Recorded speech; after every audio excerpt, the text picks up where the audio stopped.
Maintenant, si vous pensez que les dentistes sont terrifiants aujourd'hui, alors vous avez tout à fait raison. Cependant, ils étaient encore plus terrifiants au Moyen-Âge. Essayez de l'imaginer sans anesthésie et sans outils dentaires sophistiqués. Toute affection des dents signifiait un voyage chez le barbier chirurgien qui était le praticien médical de référence à l'époque, ou même chez le forgeron si aucun barbier n'était disponible. C'est une idée reçue que les soins dentaires étaient bien médiocres au Moyen-Âge, un manque de médicaments et des conditions d'hygiène médiocres ont fait de cette époque un environnement parfait pour les maladies et la mauvaise santé. De nombreuses preuves historiques montrent que les gens du Moyen-Âge faisaient de grands efforts pour prendre soin de leurs dents et gencives. Des dents blanches et saines étaient considérées comme un signe de beauté, et la mauvaise haleine était aussi indésirable qu'aujourd'hui. J'espère que vous prenez des notes. Les études archéologiques montrent que seulement 20% des personnes au Moyen-Âge avaient des caries dentaires, comparativement à une moyenne de 90% au début du XXe siècle, et cela est dû à l'absence de sucre raffiné dans leur alimentation. La plupart des gens au Moyen-Âge ne pouvaient pas se permettre le sucre et comptaient sur des sucres naturels comme ceux du miel et des fruits pour leur apport en douceur. Leur alimentation était riche en calcium des produits des laitiers, en vitamines et minéraux des légumes et en céréales. Des habitudes alimentaires parfaites pour une faible décomposition et de bonnes dents. Dans les textes médiévaux, les remèdes contre le cancer buccal et les traitements pour blanchir les dents sont mentionnés comme nos fausses dents. Maintenant, remontons dans le temps où 9 dentistes sur 10 recommandent cette vidéo. Bienvenue dans la folie médiévale.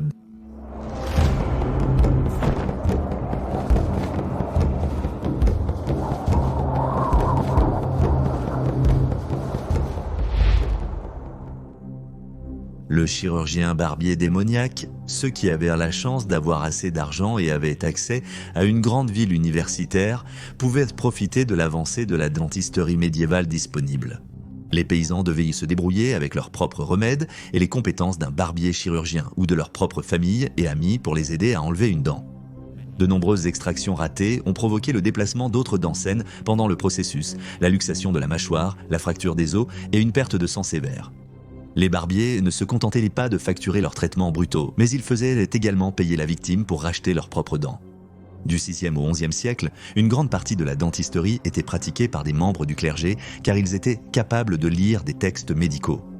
Mais en 1163, le pape Alexandre III, dans le cadre du concile de Tours, a interdit aux moines et aux prêtres de pratiquer la chirurgie car le versement de sang par un clerc sacré était considéré comme horripilant et incompatible avec leur devoir envers Dieu. Quelqu'un devait reprendre le rôle, alors les barbiers chirurgiens ont relevé le défi. Ils étaient de toute façon liés au monastère depuis des siècles, dans leur position originale de barbier, car les moines avaient régulièrement besoin que leurs cheveux soient tonsurés, ce qui est la pratique religieuse de rasage du sommet de la tête. C'est vrai, les cheveux des moines ne poussent pas simplement comme ça. Les outils utilisés par les barbiers pour leur métier, tels que les rasoirs et les couteaux tranchants, étaient parfaits pour la chirurgie. Une guilde de barbiers a été créée en France en 1210 et est tombée en 2 catégories. Les chirurgiens qui étaient formés dans les universités et pouvaient effectuer des procédures de plus compliquées et les barbiers chirurgiens qui étaient spécialisés dans des pratiques de plus banales comme le bain du client, la coupe des cheveux, le rasage des barbes et l'administration des lavements. Ils étaient aussi sollicités pour les ventouses, saignées, sangsues, amputations en dernier recours et bien sûr, la dentisterie. Certains barbiers voyageaient même avec les armées en temps de guerre pour aider les blessés et maintenir les soldats en bonne forme. Le ver dentaire.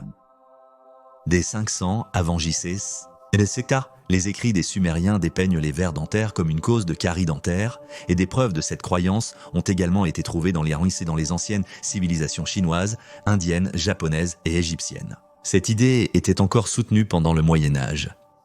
On pensait que les caries et la décomposition des dents étaient causées par de minuscules vers vivants à l'intérieur des dents et un déséquilibre des humeurs. On croyait que les vers sortaient la nuit pour manger toute nourriture qui avait été laissée sur les dents. Puis ils se cachaient à nouveau dans la dent avant le réveil de la personne. Gilbertus Anglicus discute des maladies de la bouche et des dents dans les chapitres 6 et 7 de son compendium de médecine qui a été écrit en 1240.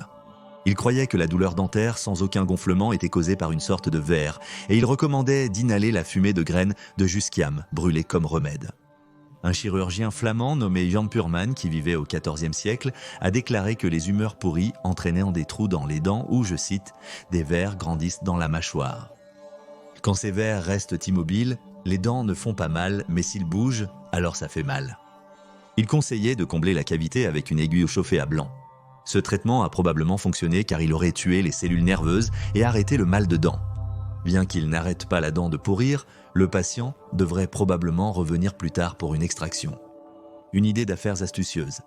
Purement préconisait également de n'extraire que les dents lâches, car s'ils étaient encore coincés, cela entraînait une issue fatale où il expliquait « beaucoup sont morts ». Le médecin anglais, John de Gaddeston, a appris son métier en étudiant des livres. Ses remèdes contre le mal de dents reposaient surtout sur la médecine populaire et les charmes. Il affirme que selon certains, le bec d'une pie suspendue au cou soigne la douleur aux dents. Il suggère également que le fumier de vache séchée ou la graisse de grenouille arboricole verte peuvent être utilisés pour faire tomber les mauvaises dents et que vous devriez piquer une aiguille dans un verre qui se roule en boule lorsque vous le touchez, puis toucher la mauvaise dent avec la même aiguille pour soulager la douleur. D'autres recettes demandèrent des seaux de fourmis et des tritons. Malgré son incompétence flagrante, Gaddeston est devenu le médecin de cour du roi Édouard II d'Angleterre. Le premier livre qui se concentrait uniquement sur la dentisterie n'a pas été écrit avant le XVIe siècle. Le premier écrit en langue anglaise a été en 1685, appelé « Operator for the Teeth » par Charles Allen. Néanmoins, Guy de Chauliac était un médecin et chirurgien français renommé. Il a écrit un guide médical sur la médecine et la chirurgie en 1363, alors qu'il était médecin du pape à Avignon, en France. Il pensait aussi que les vers causent les caries, disant que lors d'une extraction, si des vers sont trouvés dans le trou, il faut sucer des pastilles d'oignons, de graines de jusquiam, de pellitory écrasées et de graisse de chèvre. En Chine, un amalgame d'argent et de mercure liquide était utilisé pour les obturations dès le 8e siècle. Mais Guy recommandait que les cavités soient remplies de myrrhe, de cameau, de graisse de porc, de noix de Galles, de cire d'abeille et même de soufre et d'arsenic. En plus des extractions, le cancer de la bouche pouvait être traité avec des outils tranchants. Le tissu cancéreux serait excisé, puis la plaie cautérisée avec un instrument rougeoyant et scellée avec du jaune d'œuf. Guy était l'un des premiers écrivains à mentionner la nécessité des outils dentaires, préconisant l'utilisation de rasoirs, de couteaux, de pinces et de limes, parmi d'autres instruments qui semblent amusants. Il a inventé l'un des premiers outils conçus pour l'extraction des dents, un dispositif connu sous le nom de pélican qui a été utilisé jusqu'à la fin des années 1700 lorsque la clé dentaire, tout aussi horrifique, a été inventée. La forme du pélican ressemblait au bec de l'oiseau, d'où le nom. Fait en métal, l'opérateur pouvait desserrer une dent de son alvéole en utilisant un grand levier. La dent était arrachée de côté, le processus étant très douloureux et les gencives étaient souvent endommagées pendant la procédure. Les forceps étaient aussi fréquemment employés pour l'extraction. Les pélicans et les forceps, comme la plupart des outils de dentisterie, auraient été fabriqués par le forgeron local. Guy préconisait de fixer les dents lâches avec du fil ou une chaîne en or. Toutefois, il a déclaré que des fausses dents pouvaient être fabriquées en dernier recours, suggérant qu'elles pouvaient être façonnées à partir de dents humaines ou d'os de vache. Le chirurgien barbier utilisait aussi un instrument rudimentaire nommé l'écarteur buccal dentaire. Le tétanos, aussi appelé trismus, est une infection très désagréable qui contracte les muscles de la mâchoire et du cou, empêchant la bouche de bien s'ouvrir. Aujourd'hui, des vaccins préviennent l'infection par le tétanos, une maladie très dangereuse. Au Moyen-Âge, il n'existait pas de remède, seulement un traitement des symptômes. L'écarteur buccal avait des mâchoires glissées dans la bouche du patient. Ensuite, on serrait les écrous, élargissant l'instrument et forçant la bouche à s'ouvrir. C'était une procédure très douloureuse qui pourrait probablement causer des problèmes futurs avec la mâchoire, sans surprise. Une vraie douleur royale ? Au XVe siècle, le roi Jacques VI d'Écosse était connu comme un charpentier, barbier et dentiste qualifié. Il semble qu'il était très enthousiaste à propos de ses passe-temps, allant jusqu'à payer ses sujets pour qu'ils le laissent les saigner et leur extraire les dents. Un XVe siècle. Le roi anglais du Xe au siècle qui souffrait de maux de dents chroniques était Édouard V. Parfois, il devait être confiné au lit pendant des mois parce que sa bouche était si gravement infectée. On sait que l'attaque d'infection d'Édouard a eu lieu juste avant que son oncle Richard III ne l'emprisonne, lui et son frère, dans la Tour de Londres. Dans un document écrit par l'empereur français Charlemagne pendant son règne au 8e siècle, il recommande quelles plantes médicinales devraient être utilisées pour les problèmes de dents. Il suivait les travaux de Théophrastus, un botaniste et philosophe grec. Selon lui, la plupart des remèdes oraux pouvaient être mélangés avec de l'huile d'amande qui servait de vecteur. La cannelle était utile pour les abcès et les infections, Iochemus pour ses qualités analgésiques. Les lésions sur la gencive pouvaient être causées par le scorbut et il était recommandé que l'alexandre, une plante de haie, pouvait soulager ce problème. Le poivre noir aidait avec les caries, les pétales de rose écrasés servaient de bain de bouche et les coquelicots étaient recommandés pour leur effet apaisant. Comme aucun véritable anesthésique tel que nous les connaissons aujourd'hui n'était disponible, il était simplement recommandé qu'un patient soit complètement ivre avant une extraction. Consultez votre dentiste avant de procéder. Au XIIe siècle, un ensemble remarquable de 3 textes nommés Trotula a été rédigé à Salerne, en Italie. Les écrits couvraient les conditions connues pour affecter les femmes et leur traitement, ainsi qu'un traité sur comment développer et maintenir la beauté d'une femme. L'un des 3 textes a été attribué à une femme médecin connue sous le nom de Trotta de Salerne. Un conseil de beauté inclus dans la Trotula décrit comment rendre les dents noires blanches en prenant, je cite, 10 g de pierre ponce grillée, 10 g de sel, un peu de miel, de la cannelle et des clous de girofle. Le mélange doit être chauffé jusqu'à ce qu'il brûle puis frotté sur les dents.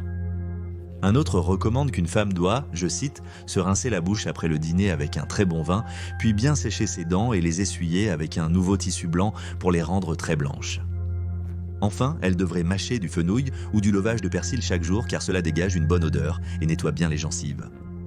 D'autres formes précoces de blanchiment des dents comprenaient l'utilisation d'aquafortis, qui était de l'acide nitrique dilué.